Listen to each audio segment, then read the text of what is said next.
వాళ్ళెక్కడా కనిపించడం లేదంటే ఇంకా రాలేదు. ఈలోపు సీక్రెట్గా కెమెరా ఫిక్స్ చేస్తే చాలు, త్రిదేవితో పాటు నీలవేణి కూడా దొరికిపోతుంది.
శంకర్, శంకర్! ఏమయ్యా, ఎవరో పిలుస్తున్నట్టున్నారు. శంకర్! లడ్డుగా రూమ్లో నుంచి వస్తుంది లీలా, పద చూద్దాం. శంకర్, శంకర్! ఏంటండి, స్నానం చేసేటప్పుడు బాత్రూమ్ డోర్ లోపల గడియ పెట్టుకోవాలి కానీ మీరేంటి బయట పెట్టుకున్నారు? మామా, నీకు బుద్ధుందా? ఏం అడుగుతున్నావు? లోపలున్న వాళ్ళు బయట ఎలా గడియ పెట్టుకుంటారు? అది కూడా నిజమే కదా, మరి గడియ ఎవరు పెట్టుంటారు? ఆ త్రిదేవి ఏమైనా పెట్టుంటాడా?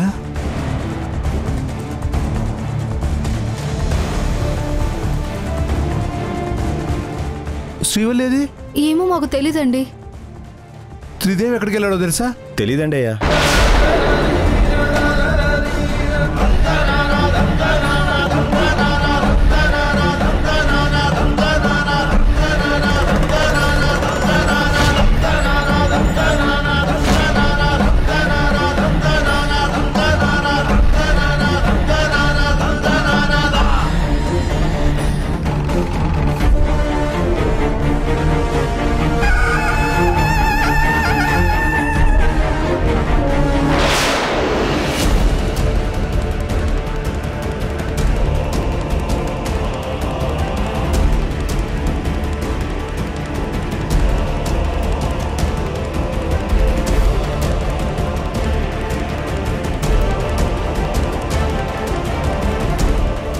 వీళ్ళేంటి ఈ టైంలో ఇక్కడికి వచ్చారు? ఇది ప్రైవేట్ ప్రాపర్టీ అని చెప్పినా కూడా ఇలా వచ్చి మందు తాగుతూ పార్టీ చేసుకుంటున్నారు.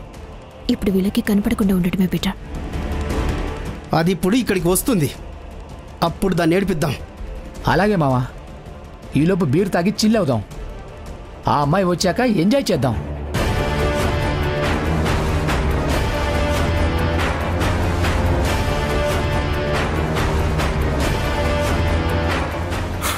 శ్రీవల్లి కుర్రాళ్ళకు కనబడే ఉంటుంది. వాళ్ళు ఆట మొదలు పెట్టే ఉంటారు. కాసేపు అయ్యాక ఓదార్చడానికి వెళ్దాం.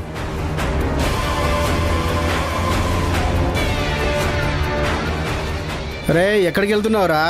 ప్రకృతిని పలకరించడానికి. వస్తావా? లేదురా, నువ్వు వెళ్ళు.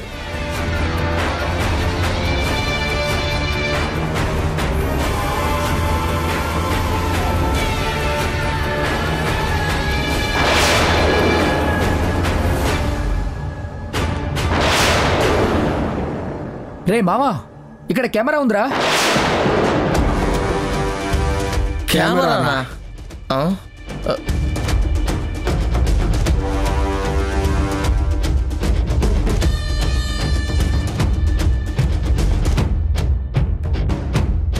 కెమెరా ఆన్లో ఉంది, వీడియో రికార్డ్ అవుతుందంటే ఇక్కడ మనమే కాకుండా ఇంకెవరో ఉన్నారా? రేయ్, ఎవర్రా ఇక్కడ కెమెరా పెట్టింది? మర్యాదగా మీ అంతటా మీరే బయటికి రండి.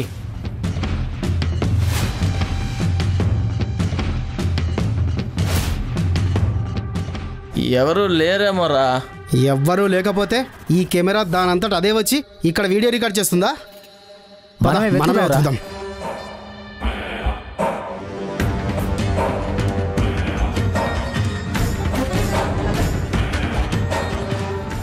శ్రీవల్లి ఎక్కడుంది? శ్రీవల్లికి ఫోన్ చేద్దాం.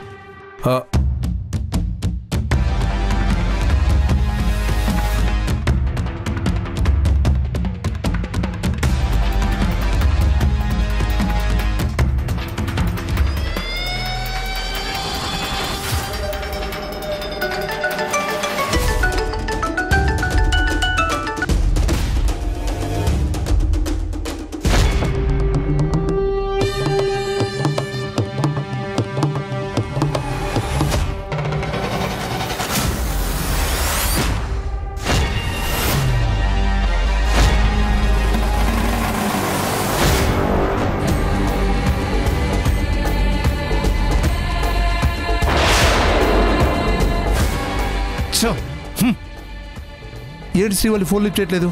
తను ఎక్కడికి వెళ్ళి ఉంటుంది? తను ఏదో అపాయంలో ఉండదని నా మనసుకు అనిపిస్తూ ఉండదు. వెంటనే తను ఎక్కడుందో తెలుసుకోవాలి. సీత, నీకొక గుడ్ న్యూస్.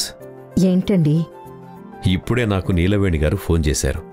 అగ్రిమెంట్ మీద సంతకాలు అయిన వెంటనే శ్రీవల్లి వాళ్ళు బయలుదేరి వచ్చేస్తారు. కూతురు మీద బెంగ పెట్టుకున్నావు కదా, సాయంత్రం కల్లా శ్రీవల్లి ఇంటికొచ్చేస్తుంది. ఏంటి సీత, నువ్వు సంతోషపడే విషయం చెప్తే అలా చూస్తావేంటి? ఆ సంగతి నాకు ముందే తెలుసు. నేను శ్రీవల్లిని అడిగి తెలుసుకున్నాను. కూతురి విషయంలో ఏదైనా నువ్వు నాకంటే ముందే ఉంటావు. సర్లేండి, నన్ను అంటారు కానీ శ్రీవల్లి ఎప్పుడొస్తుందా అని నాకన్నా ఎక్కువ ఆతృతతో మీరు ఎదురు చూస్తున్నారని నాకు తెలుసు. నిజమే సీత, నా చిట్టి తల్లిని చూడకుండా నేనుండలేను. తను నాకన్నా గొప్పగా ఎదగాలని తనను అన్నిట్లో ఇన్వాల్వ్ చేస్తూ అంత దూరం పంపించానే కానీ తాను వెళ్ళిన దగ్గర నుంచి రాత్రింబవళ్ళు నా కూతురు గురించి ఆలోచిస్తున్నాను. తను చాలా పెద్ద సక్సెస్తో తిరిగొస్తోంది. సాయంత్రం దిష్టి తీయడం మర్చిపోవద్దు. అలాగే. మనం ఖర్చులకి డబ్బు లేకుండా ఇబ్బంది పడుతున్నామన్న విషయం ఆ త్రిదేవ్ గడికి తెలుసు కదా కేశవ? తెలుసు.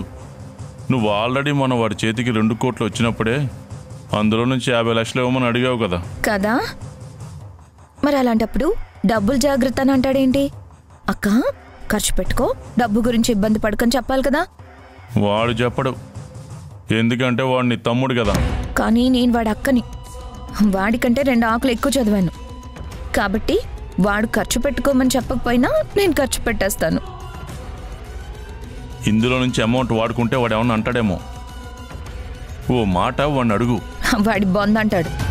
వాడికి అంత డబ్బు రావడానికి కారణం ఎవరు? వాడే కదా. కాదు, మనం. శ్రీవల్లికి వాడిని భర్తగా చేసి వాడిని సపోర్ట్ చేసింది మనం. ఇప్పుడు వాడి దాంతో కలిసి అక్కడికి పంపించింది కూడా మనమే. వాడి తెలివితో సంపాదించిన లెక్క ప్రకారం ఈ డబ్బు మనకి సొంతం అవ్వాలి. అలా అంటే వాడు ఊరుకుంటాడా?